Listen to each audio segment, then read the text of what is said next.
Well, it's that time of the day again. Off I go to my job, where nothing out of the ordinary would occur as soon as I open my front door. Huh, another pea super. Quite thick too. Too thick. Oh well, better just take my time walking through this one. Not like this is gonna kill me, is it?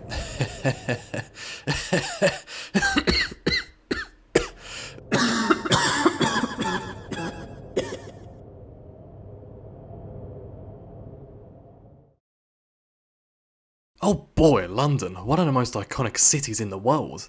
You know what the best part about London is? Leaving. But you know what isn't the best part about London? The air quality.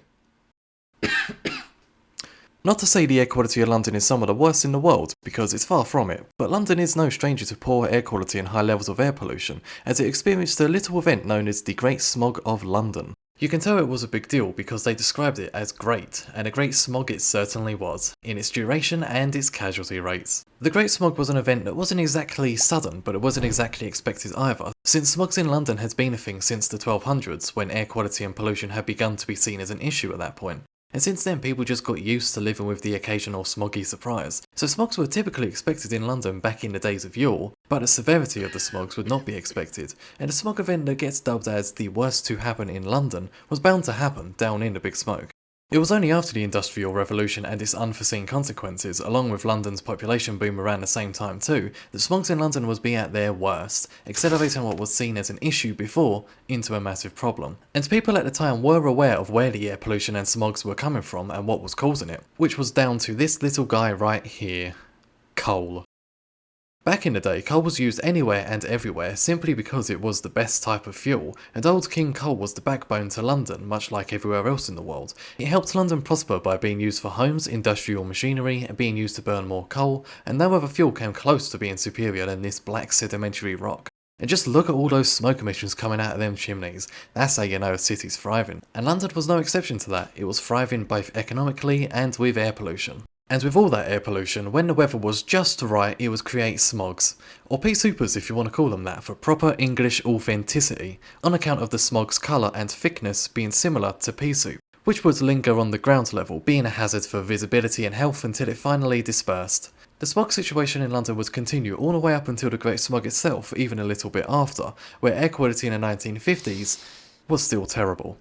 Smogs were still common and coal was still being burned. Again, the awareness of air pollution and its dangers were present before the Great Smog, but there wasn't a lot of legislation made to try and reduce the air pollution. And the legislation that was there was pretty much suggestive since they weren't properly enforced.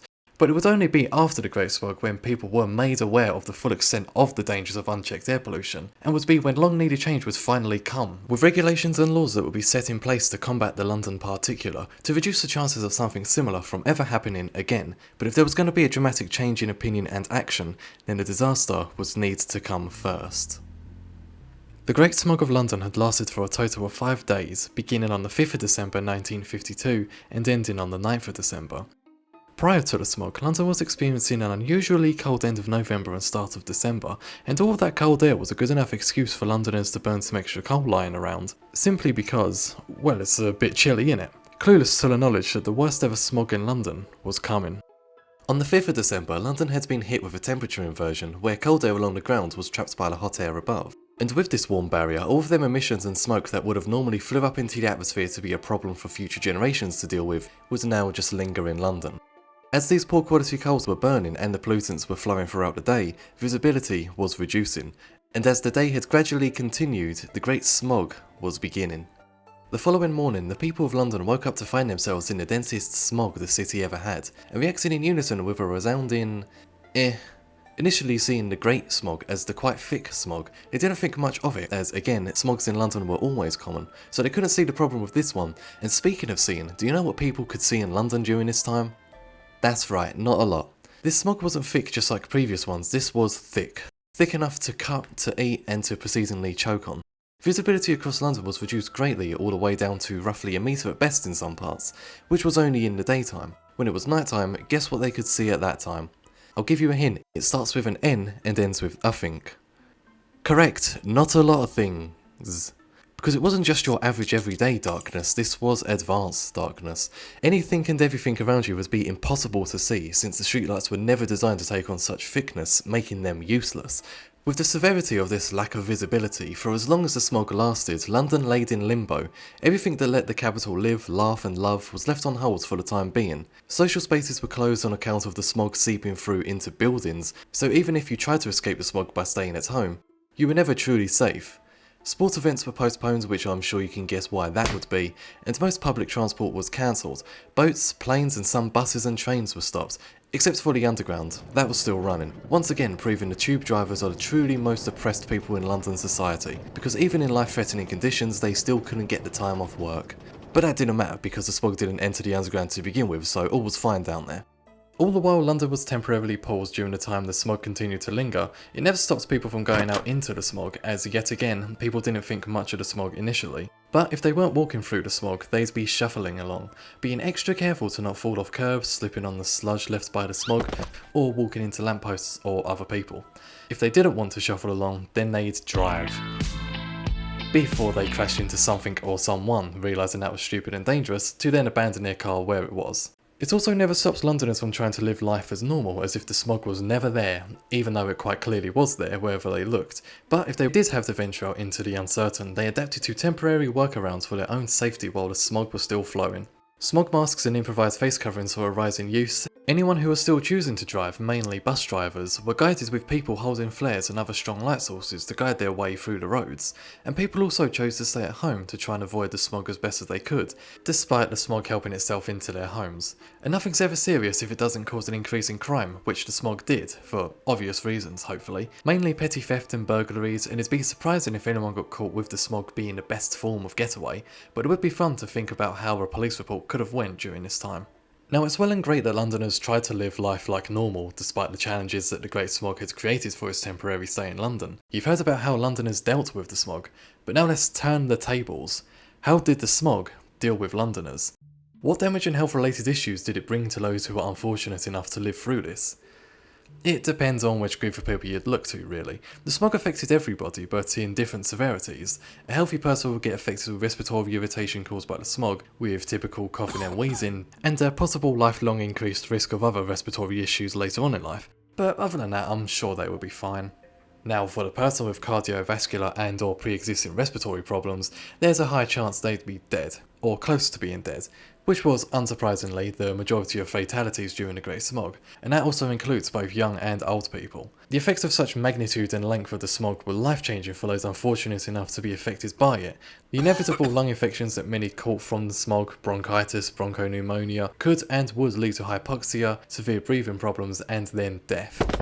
Such instances of lung infection and being oxygen starved would mean it's a trip to the hospital. But remember, the smog caused disruption to emergency services, and that's going to be an issue, creating what I would like to call the few dilemma. Go to the hospital yourself, which will expose you to the smog even more and probably worsen the infection, or suffer at home without getting treatment. It doesn't matter which choice you make, because you would be fucked either way, because hospitals were filled with people with the same problems like you, all probably equally wishing for the smog to clear soon, get medical attention soon, or to finally succumb to death soon.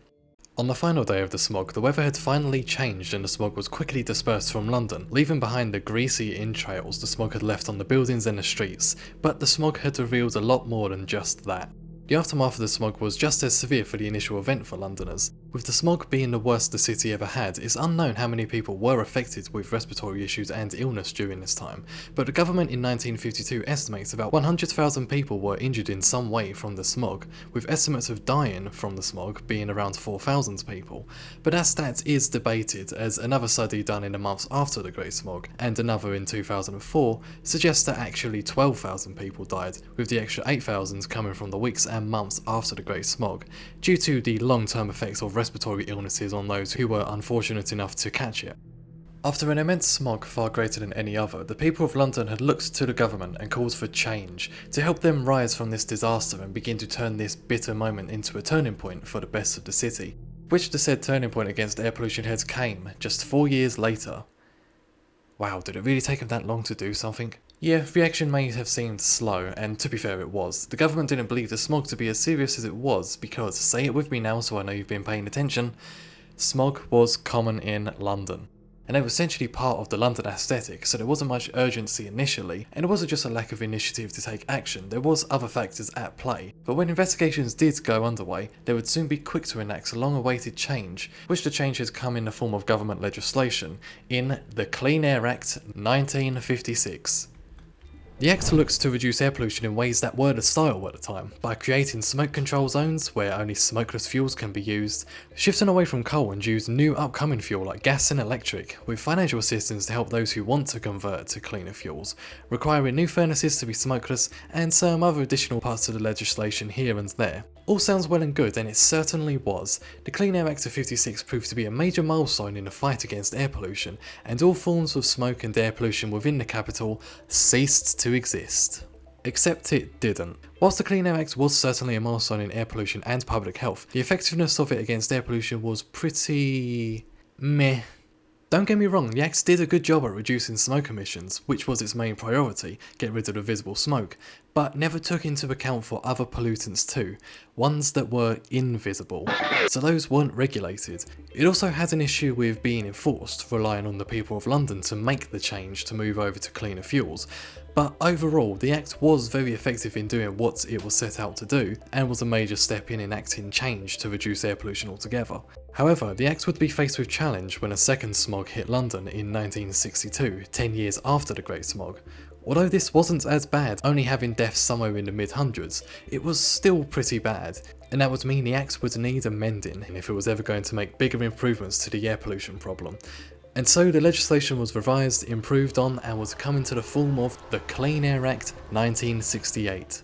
Created in 1968, shocker, the Act was stricter with increased enforcement of its regulations, and built on top of what made its older brother good. It also shifted its scope from dealing with primarily household smoke pollution to industrial smoke pollution, which was still a problem after the household pollution had been declining over the years since the 1956 Act was in place, ensuring tighter rules and enforcement over the air pollution and smoke emissions wherever it came from throughout London. Since then, the Great Smog is now but a moment in the irreversible passage of time we call history, and London has not experienced any major type of smog event since. Although it still does have an issue with air pollution today, the attention is now drawn towards vehicle emissions and not coal fires and smoke emissions.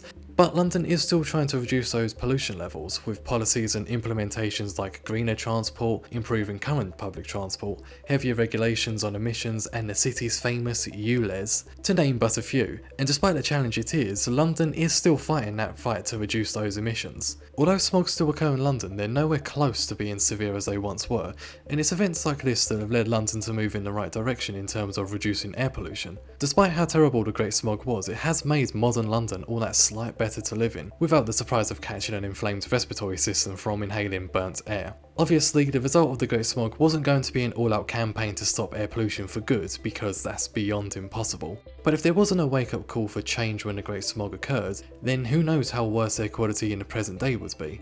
And this wouldn't be a question aimed at London, but how worse would air quality be across the entire world?